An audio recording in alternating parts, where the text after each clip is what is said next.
Have you ever had a fight with someone so bad that it ended a relationship, or maybe even a falling out with somebody that led to them become a stranger? So, while losing these people may seem like a very bad thing, it's not always like that. We're constantly losing people and gaining people throughout our lives.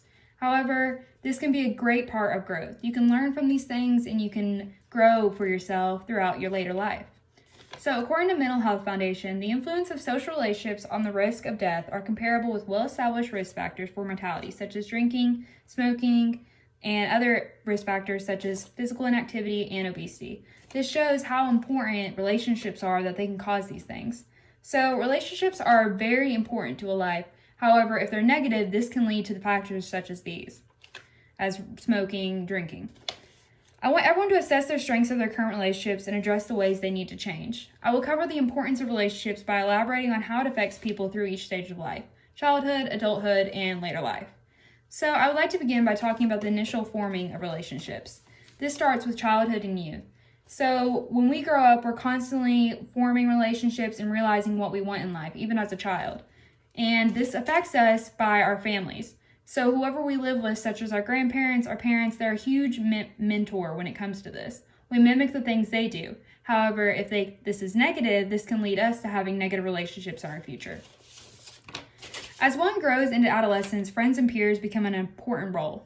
So according to APA.org, they said toxic relationships and negative experiences, such as bullying or social isolation, can be more relevant and have a serious impact on young people's mental health. In 2015, 43% of young people aged 10 to 15 in the UK reported having been bullied. 29% self-harmed, 27% skipped class, 14 of these had an eating disorder, and so on. This shows how important relationships are, and if there's negative relationships in your life, this can cause many different negative factors. So, the relationships that begin to form in our youth carry into our childhood. Adults, such as being in a family, an example of one of the new relationships people form in adulthood. And you need these people throughout all the struggles of adulthood, that you have to deal with financial problems, your family members, divorce, and so on. There are many different factors that you go through as an adult, which you need somebody to lean on. Unhappy relationships can be more destructive than even being alone. This is why you need somebody to count on. Having a friend who is happy and lives close by can increase happiness by as much as 25%. Similar results have been found for cohabitant spouses, 8%, siblings, 14%, and next-door neighbors, which is 34%. This is all according to mentalhealth.org. Although it makes sense to need these relationships throughout our lives, we tend to forget about our older age. Later life, most people will have a more active role in society as later life, as well as finding new hobbies and interests. Changes in life can cause many different problems. You're getting at an old age and you don't have as many people at that time.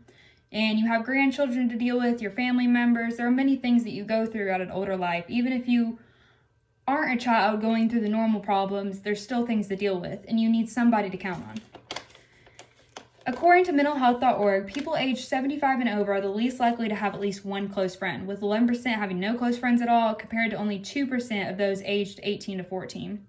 This shows that there are many different problems that you can have, and many old people do not have those close people around them, and that's why it's so essential to a part of life. While I've provided you with reasons and statistics for why these relationships are important, I'd like to start with my own experience. So I've held the same exact 3 friends all throughout my life, which is Kaylee, Lauren, and Michaela. Lauren I met as a toddler, Michaela middle school, and Kaylee elementary school. These are the type of girls that I can count on all throughout my life. These are the people that I constantly go to, that I can look forward to talking to. If I'm having a bad day, I can go to their house without any worries or anxiety.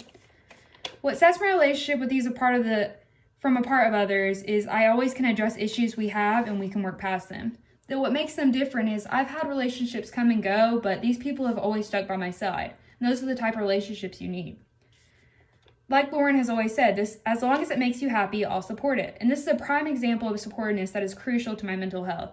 What's right or wrong doesn't matter. It's just what if I'm happy, then it's okay. That type of support builds a foundation for my mental health completely. So how can you be sure you're happy and healthy? I want everyone to assess the relationships and how they can be improved. Assess the ones close to you and see how they affect your well-being. Even the people that are not close to you. I want you to understand what they can do to help you and what's gone wrong, what can be changed. I want to finish off by leaving you with this. I covered how critical supportive relationships are through each stage of life. It is important to be sure that these relationships, because supportive interpersonal relationships are a fundamental part of someone's happiness and healthiness. I want you to assess every current relationship that you've had, or even past relationships that have gone well or even are going good. I want you to understand what's helped you through them and what's not been good. I want you to understand what you can do to make this relationship work. Once again, I want everyone to take a second to think about a fight or falling out they have with someone. Have you ever thought that maybe you were just better off without them? There's most likely a reason you lost that person, even though it seemed bad at the time. Maybe your life has had enough space for someone new to come in. Relationships and their strength may not seem like a big deal, but however much they affect you, you can see that your happiness depends on it.